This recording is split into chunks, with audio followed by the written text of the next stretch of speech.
Shalom saudara-saudara yang terkasih di dalam nama Tuhan Yesus. Pada saat ini kita akan membahas tentang perjanjian. Namun sebelumnya kita mengetahui dulu apa itu perjanjian. Perjanjian adalah suatu ikatan yang dilakukan oleh dua belah pihak atas persetujuan satu pribadi dengan pribadi yang lain. Dalam suatu perjanjian ada beberapa unsur yang sering terjadi, saudara-saudara. Perjanjian dapat menjatuhkan dan perjanjian juga dapat membangun. Kenapa saya katakan demikian, saudara-saudara? Jika seandainya perjanjian hanya dibangun di atas dengan pengelaan waktu yang tergesa-gesa atau mengelak dengan keadaan yang buruk untuk membantu, perjanjian tersebut bisa menjadi pemanfaatan bagi orang lain. Namun, bagaimanakah itu perjanjian yang membangun? Jika perjanjian tersebut dibangun dengan kesungguh-sungguhan atau dengan lain kata untuk membangun satu pribadi dengan pribadi lain, maka perjanjian tersebut sangat membantu pribadi saudara. Saudara-saudara, manusia dalam membuat perjanjian cenderung melihat apa keuntungan dirinya di dalam perjanjian itu.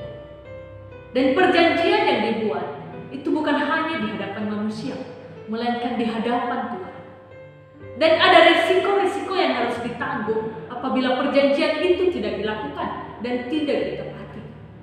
Untuk itu, ketika kita ingin membuat perjanjian, kita harus meminta petunjuk Tuhan. Kita harus meminta apa yang dikehendaki Tuhan dalam persetujuan itu. Kita harus membuat pertimbangan-pertimbangan supaya pada akhirnya pun perjanjian itu tidak membawa kita dalam suatu resiko yang tidak harusnya kita tanggung.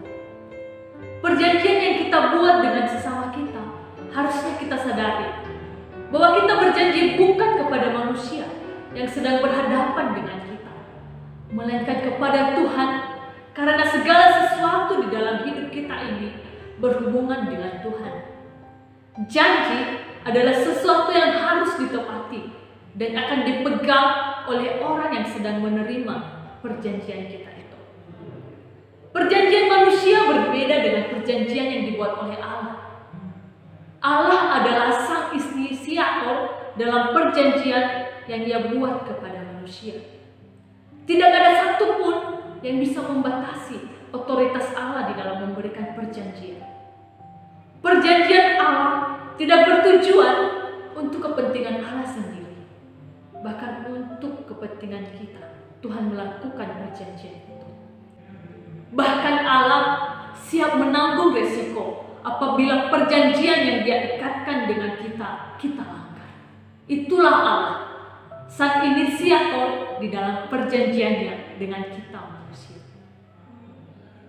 Saudara-saudara, pada saat ini kita masih sering mengadakan perjanjian, di mana saat ini ada 23 negara mengadakan perjanjian dengan Organisasi Kesehatan Dunia dalam rangka penanganan virus corona. Tetapi ada juga perjanjian yang diadakan hanya untuk menguntungkan salah satu pihak, yaitu perjanjian antara Indonesia dan Belanda yang disebut dengan perjanjian Linggarjati, di mana Belanda hanya menginginkan untuk mengakui beberapa daerah di Indonesia untuk membentuk Republik Indonesia Serikat. Tentu hal ini sangat merugikan Indonesia. Sama seperti bangsa Goyang, di mana mereka mengadakan perjanjian dengan Yosua dengan landasan yang tidak benar. Mereka hanya ingin terbebas dari kebinasaan. Dalam hal ini bukan hanya bangsa Gibeon yang melakukan kesalahan, tetapi Yosua pun melakukan kesalahan, di mana dia sedari awal tidak meminta petunjuk dari Allah untuk mengambil suatu keputusan.